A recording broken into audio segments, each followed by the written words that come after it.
Hai guys, baik lagi di video YouTube-nya Hindia Gold bareng gua Erik. Join lagi dengan Marisa. Mbak, kita mau bahas tentang permasalahan keuangan dalam keluarga. Setelah yang video sebelumnya Ya. mengenai Selingkuh uang, terus kekerasan keuangan, boros. Oke, kali ini kita mau bahas tentang apa sih, Rik? konfliknya apa aja, Wah, masalah-masalahnya. Padahal itu udah konflik juga loh ya, itu akibat Lebih dari konflik spesifik ini. ya. Jadi yang namanya keuangan itu kan nggak pernah kelar tuh masalahnya. Makanya sebenarnya orang itu lebih butuh perencana keuangan daripada butuh uangnya. Enggak ya? Uangnya. Enggak juga lah. Butuh dua-duanya. Butuh dua-duanya, oke. Tapi setelah uangnya ada, pakai perencana keuangan. Kalau uangnya nggak ada juga butuh. Supaya ada rekomendasi cari income bagaimana dan menghabiskannya yang benar juga bagaimana. Karena pengennya netizen kan mau menghabiskan uangnya, bukan menghemat. Karena kalau mendengar kata hemat tuh kayak pelit banget kayaknya pengennya gitu ngabisin, ya. Ngabisinnya yang positif kan. Kali ini tentang permasalahan keuangan dalam rumah tangga. Biasanya penyebabnya apa aja ya, Mbak? Oke, kita ngomongin dulu jenis permasalahannya. Kalau dari awal pada saat memutuskan untuk menikah tadi nggak ada keterbukaan, artinya membicarakan keuangan ini menjadi sebuah masalah nanti ke depannya. Oke, kemudian yang kedua, karena adanya keterbukaan, akhirnya nggak ada kejujuran dong. Ini pasti akan ada sembunyi-sembunyi keuangan. Tadi perilakunya balik lagi. Kemudian nanti bisa aja pada saat membahas keuangan tidak pernah ada kecocokan atau kesamaan. Ujung-ujungnya nanti ribut, adu mulut, nggak menutup kemungkinan akan jadi KDRT dan lain-lain. Nah, kemudian ada juga yang tidak punya tujuan keuangan gitu. Jadi kalau gajian ya gajian aja, udah diatur aja, dinikmatin tadi gitu ya. Akan dihabisin gitu hari ini, bulan ini gitu, tapi nggak punya tujuan keuangan. Nah, kemudian biasanya juga begini nih, konflik-konflik dalam keuangan tuh ya. Ada misalnya aku punya tabungan sendiri, Erik juga punya tabungan sendiri. Ya udah atur aja masing-masing, tapi saling kepo. Kenapa? Karena nggak pernah ada kesepakatan dari awal. Jadi kesepakatan di awal itu yang paling penting ya. Termasuk juga ada gaya hidup. Penting banget. Jadi gaya makanya menabung. makanya tadi dari awal gitu ada baiknya ada keterbukaan keuangan sehingga pada saat kita bahas keuangan itu tuh udah sama nih kepalanya gitu isinya gitu. Jadi bagaimana mindsetnya tentang uang, kalau uang itu ada mau diapain, ngebudgeting bareng-bareng gitu ya, kemudian punya tujuan itu juga dibuatnya bareng-bareng gitu. Jadi lebih enak nih jalannya.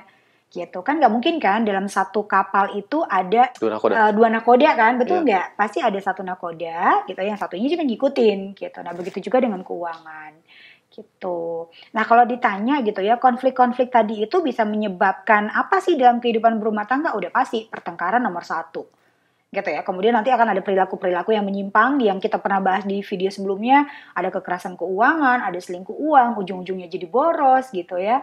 Nah itu banyak banget akibat dari tadi konflik keuangan yang memang tidak pernah dibahas dari awal. Teman-teman yang nonton yang agak bingung dengan nakoda, coba aja nonton film Pirates of Caribbean tuh waktu Kapten Jack Sparrow dengan kapten yang satu lagi itu yang kakinya tongkat. Itu bingung, dia bilang kiri, yang satunya bilang kanan. Padahal itu lagi di kapal Black Pearl. Ya itu contoh aja ya. Nah itu contohnya sebenarnya begitu. Saat ngomongin keuangan juga gitu. Istri mau kemana, suami mau kemana. Uangnya udah satu-satunya aja sih. Uangnya bingung nih, mana dulu nih gitu. Nah jadi ada baiknya tadi untuk menghindari konflik-konflik keuangan yang tadi udah Risa sebutin. Ada baiknya duduk bareng dengan pasangan gitu. Ya seminim mungkin kalau lagi panas situasinya nanti pas tidur mungkin suami tidur di sofa. Solusinya biasanya gimana tuh Mbak? Oke, solusinya sih kalau misalnya kita ngomongin konflik keuangan itu kan otomatis nggak langsung solusinya apa nih gitu, nggak serta-merta kan berantem dulu, mereka baikan dulu tuh. Nggak serta-merta solusi yang buat klien satu atau orang satu dengan orang yang lain itu solusinya sama, nggak juga gitu. Jadi harus duduk bareng dulu, cooling down dulu, kemudian dilihat dulu pokok permasalahannya apa sih gitu, sehingga nanti dari pokok permasalahan itu baru kita bisa lihat nih apa sih solusi yang bisa kita ambil dari kondisi keuangan atau permasalahan keuangan ya. Jangan-jangan permasalahannya bukan pada uangnya, Rik. Mungkin kayak gini nih, Mbak. Jadi waktu belum nikah nggak ngobrol ya. Valuesnya istri apa, suami apa. Jadi pada sudah nikah nih ribet. Mereka punya uang. Si suami pengennya punya dana pendidikan tuh anak itu lengkap, terjamin bisa sekolah di kampus yang top. Terus nanti nomor 2-nya adalah dia punya pensiun, ya. Nah, tapi si istri pengennya punya rumah dulu, karena pikirannya dia pengennya punya jaminan tempat miliknya sendiri.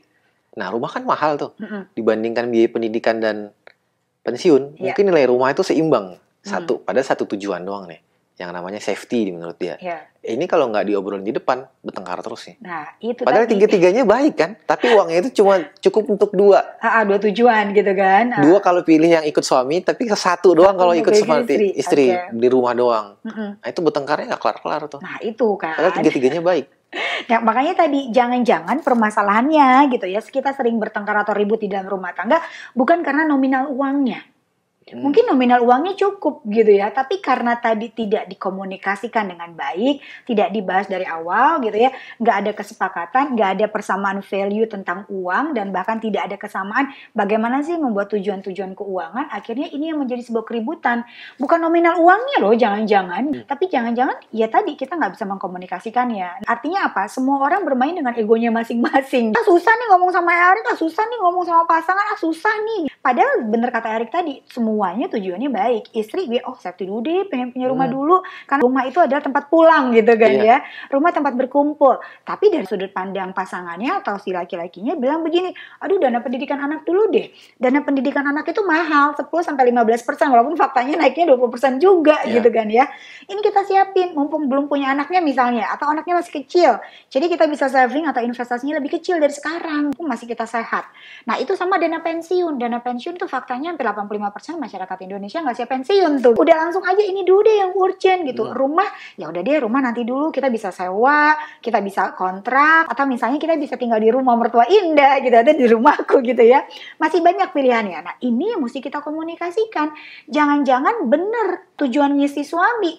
Jangan-jangan untuk saat ini kita nggak perlu untuk beli rumah. Apa? Karena ada tujuan yang ini. Bahkan rumah itu masih kita bisa minimize pengeluarannya dengan kita tinggal di mertua misalnya, atau dengan kita ngontrak misalnya gitu. Tapi satu tujuan ini terwujud. Nah, ini yang perlu kita komunikasikan. Tapi lagi-lagi cara mengkomunikasikannya tidak mudah.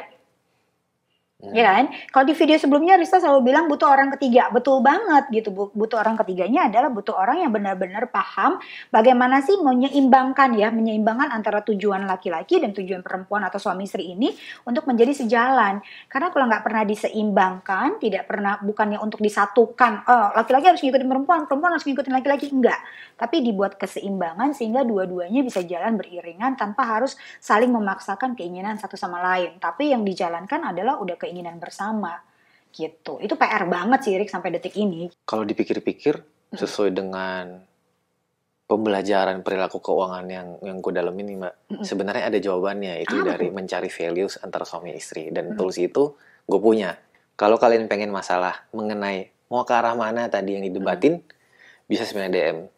Moga-moga kalian itu juga ada di area Jabodetabek, jadi kita bisa ketemu muka dan diskusi langsung mengenai menyamakan persepsi, values, atau prinsip hidup kalian berdua.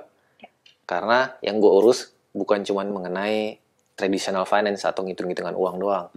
Tapi lebih ke konflik kayak begini. Dan kalau misalnya kalian udah berbicara tentang nilai uang, nah itu Mbak Rista.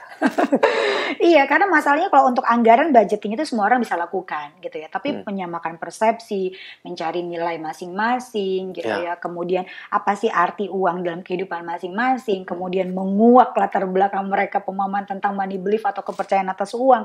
Itu areanya Erik. Gue harap setelah kalian nonton video ini, walaupun mungkin nggak nge-DM ya, bisa tulis di kolom komentar. Bagaimana pengalaman kalian, terus apa pernah punya solusi atas masalah yang serupa, dibagilah supaya teman-teman yang lain yang lagi pusing juga dapat jawaban versi kalian. Karena versi kalian itu berbeda dengan versi kita. Yes. Karena setiap orang, setiap keluarga punya masalah yang berbeda dan solusinya kayak tadi pasti berbeda juga. Pasti berbeda. Gitu. Moga-moga bisa ketemu ya solusinya. Sampai ketemu di video selanjutnya. Bye.